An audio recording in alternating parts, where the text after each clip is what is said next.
विपक्ष ने हमेशा से जब जब एनडीए की सरकार कोई भी ऐसे कानून को लेकर आई है या ऐसे बिल लेकर आई है या ऐसे संशोधन लेकर आई है जिसने समाज के गरीब वर्ग को मुख्य धारा के साथ जोड़ने का कार्य किया, विपक्ष ने हमेशा इसको लेकर भ्रम फैलाने का काम किया। फॉल्स नैरेटिव सेट करना, विपक्ष ने हमेशा इस कार्य को करने का काम किया है। जितने भी दल हैं, इन लोगों ने जनता के बीच जाकर भ्रम फैलाना, झूठ बोलना, फॉल्स नैरेटिव सेट करना, निरंतरता में ये काम जितने भी विपक्ष के घटक दल हैं उनके द्वारा किया गया।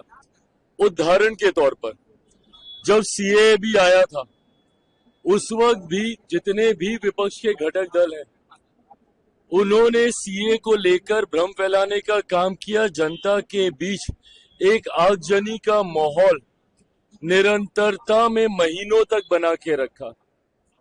उस वक्त भी मैंने सदन के पटल में कहा था कि हाथ कंगन को आरसी किया, आने वाले दिनों में अपने आप पता चल जाएगा कि इससे किसकी नागरिकता गई।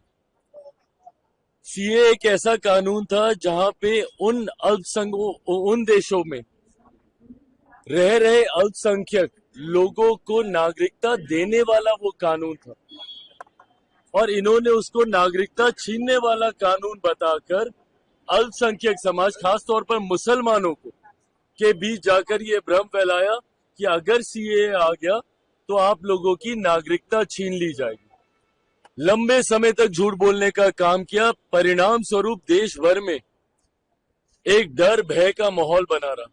आज मुझे बताइए कौन से मुसलमान भाई की नागरिकता छीन ली गई? ये उन देशों में रह रहे अल्पसंख्यक समुदाय के लोगों को नागरिकता देने का कानून था जहां पे बहुसंख्यक मुसलमान थे। बट इन्होंने लोगों के बीच में, भारत में रह रहे मुसलमानों के बीच में भ्रम फैलाने का काम किया, ये कहकर कि इसमें मुसलमानों को नागरिकता नहीं दे रहे, इसलिए आप लोगों की नागरिकता छीन ली जाएगी। ये झूठ बोलने का काम। धारा 370 हटाते वक्त भी यही कहा गया था कि अब धारा 370 अगर हट गई तो देश भर के मुसलमानों को बर्बाद कर दिया जाएगा, निकाल दिया जाएगा।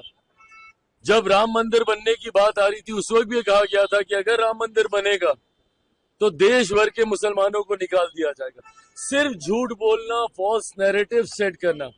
इस लोकसभा के चुनाव में इन्होंने क्या किया? बार बार ये कह रहे थे कि अगर मोदी सरकार तीसरी बार आ गई तो आरक्षण समाप्त हो जाएगा, लोकतंत्र की हत्या कर दी जाएगी, संविधान समाप्त कर दिया जाएगा। जवाब देना विपक्ष के तमाम घटक दल, किसका आरक्षण छीन लिया गया? कहां का संविधान खत्म कर दिया गया? या फिर किस मुसलमान की नागरिकता छीन ली गई? सिर्फ झूठ बोलकर, डर का माहौल बनाकर आप अपने वोट बैंक को संभाल के रखते हैं। ये सोच गलत है। आज पुनः ये जो संशोधन विधेयक आया है वक्फ को लेकर, पुनः इसमें झूठ बोला जा रहा है कि ये मुसलमानों के हित में नहीं है, मुसलमानों की जमीन को छीनने का ये काम करेगा। जबकि स्पष्ट तौर से कहा गया है कि रेट्रोस्पेक्टिव है। इसमें किसी का भी अभी तक जिस भी मुसलमान की जमीन है या उसमें मस्जिद बनी हुई है उसको नहीं लिया जाएगा, उसको नहीं तोड़ा जाएगा। फिर भी उनके बीच जाकर ये भ्रम फैलाया जाता। और इसमें ये तक कहा गया है कि अगर कहीं पे विवाद चल रहा है किसी विशेष जमीन को लेकर तो उसमें जो न्यायालय का फैसला आएगा वो सबको मान्य होगा। तो इसमें गलत कहां पे कोई कह रहे? अगर किसी सिस्टम में कोई पारदर्शिता लेकर आ रहा है, अगर ट्रांसपेरेंसी अगर एक सिस्टम में लाई जा रही है तो इसमें गलत क्या है? अगर आप गरीब मुसलमानों को उनका हक देने का काम कर रहे हैं तो इसमें गलत क्या है? आज की तारीख में कई ऐसे मसले हैं जहां पे मुसलमानों की जमीन का विवाद ही वक्फ बोर्ड के साथ चल रहा है।